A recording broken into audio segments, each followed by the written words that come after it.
You tune in and you want to hear about the Ron Rivera, Eric Bieniemy comments drama. Woo! We got material today. We got things to talk about. And I have a question. Can we all just stop being so dramatic?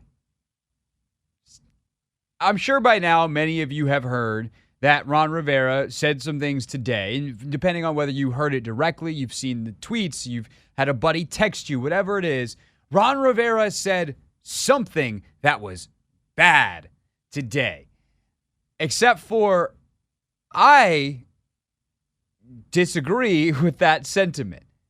Ultimately, what happened today is the head coach told a pretty obvious truth about the offensive coordinator. The head coach, by the way, who most people don't like, told an obvious truth about the offensive coordinator, who everybody loves, that we all could have guessed by being out there, watching interactions, human nature, and the law of numbers, and everybody freaked the you-know-what out.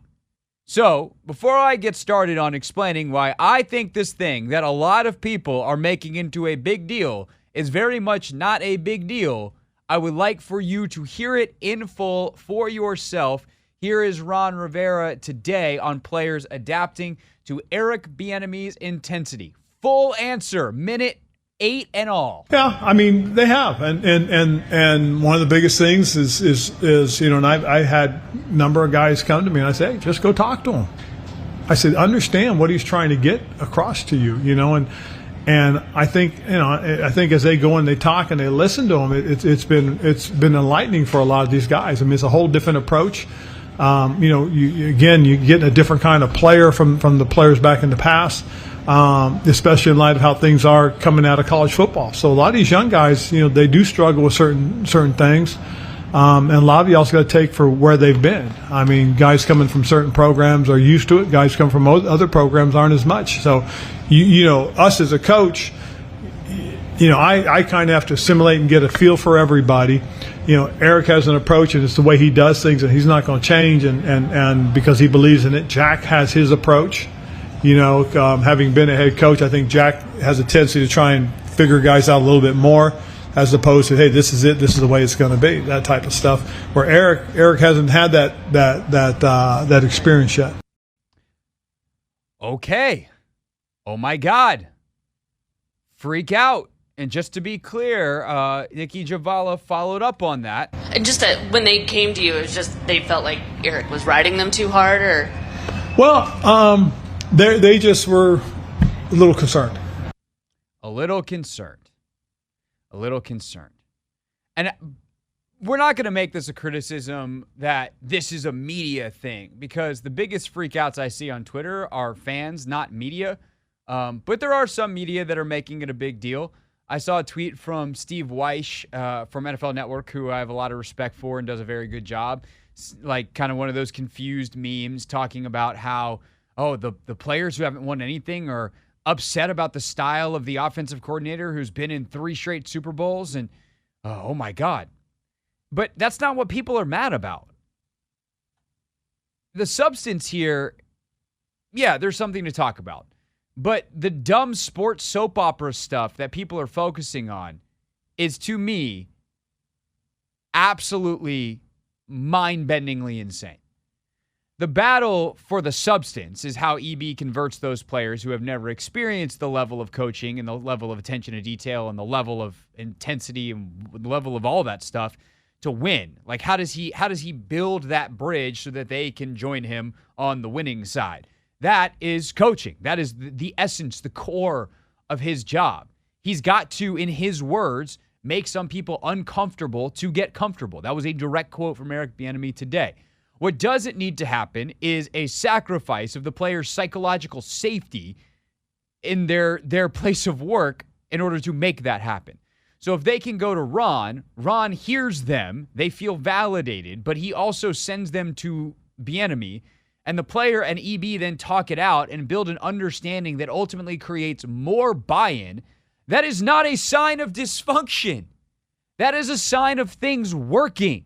But everyone's so used to laughing at everything that happens here that it becomes this big hoopla of the idiots in D.C. and the coach that came to save them. Like, what is wrong with some of you?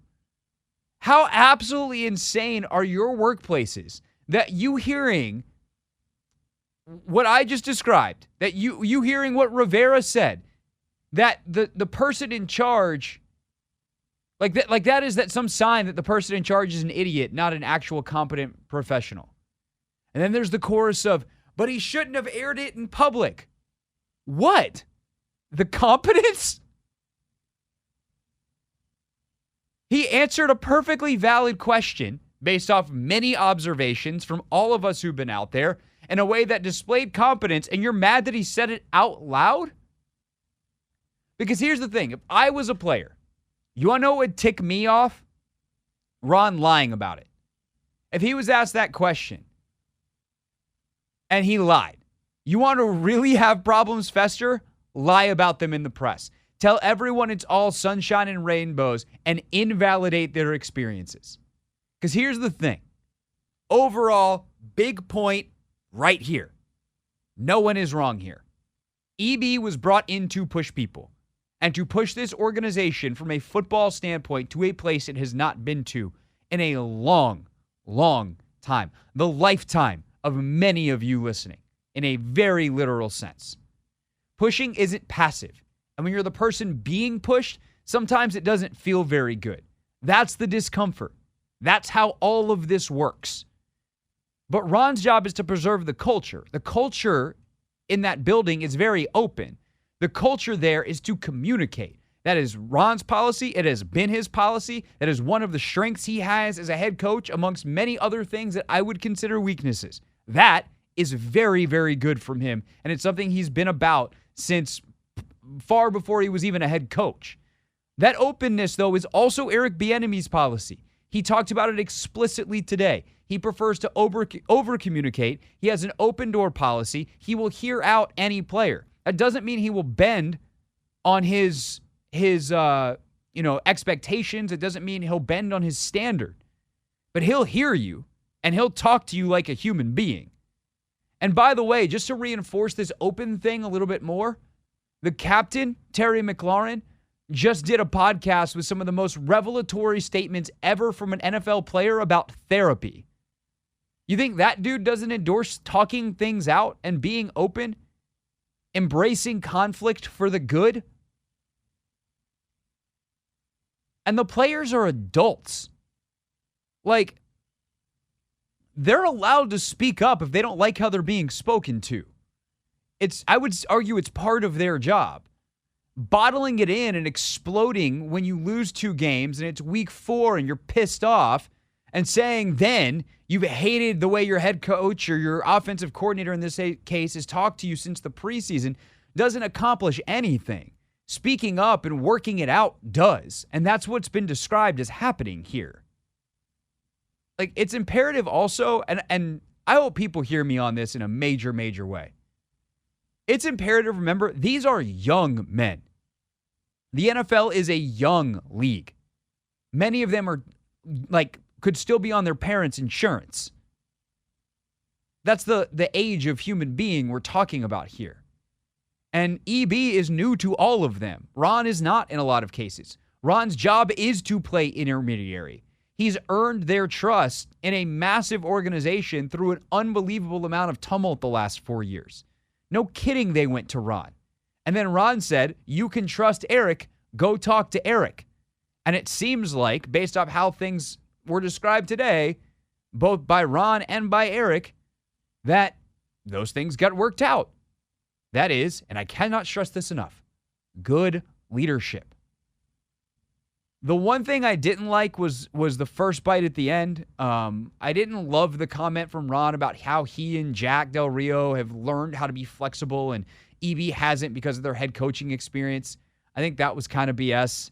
EB's consistency is probably a strength. It's certainly not for everyone, but good luck finding someone whose personality is for everyone. We're talking about 150-person football staff.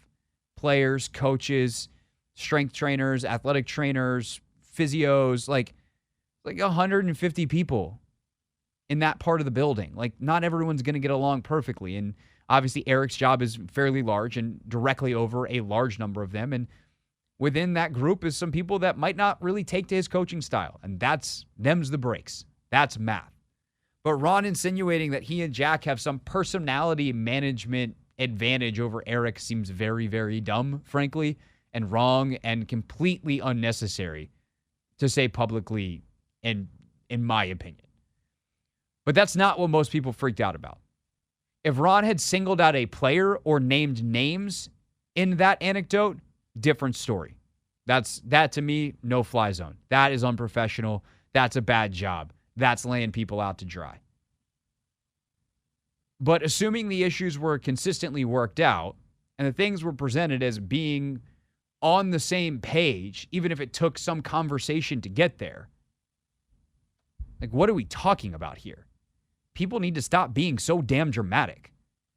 A 150-person unit of players, coaches, staff don't all get along 100% perfectly all of the time, and the new boss, who is very different than the old boss, had some bumps in the integration process that got worked out with the help from the leader in charge. Like, tell me what the problem is there. Really, go ahead. 301-230-0980. I do not think this is a big deal. I do not get the hoopla. And I frankly find the national media folks who are parachuting in on this very, very annoying. As well as the fans who are freaking out. But, you know what? I'm like Eric Bieniemy. I got an open door policy. My door just happens to be a phone. It's called the Ace Law Listener Line, and it is open next. 301-230-0980. It's the Hoffman Show on the Team 980 and always live on the free Odyssey app. Thanks for watching this clip of our 2023 Washington Commanders training camp coverage. For more, check out the radio show live daily from 4 to 7 p.m. on the Team 980. We also stream live on the free Odyssey app, or you can watch the show here on YouTube at the Team 980. Subscribe right here for all our on-demand content. Click the button. Go now. Subscribe. And come on, while you're at it, let's be honest. If you made it this far, you probably liked what you saw. So go ahead and hit that like button too before another video starts. It's the polite thing to do.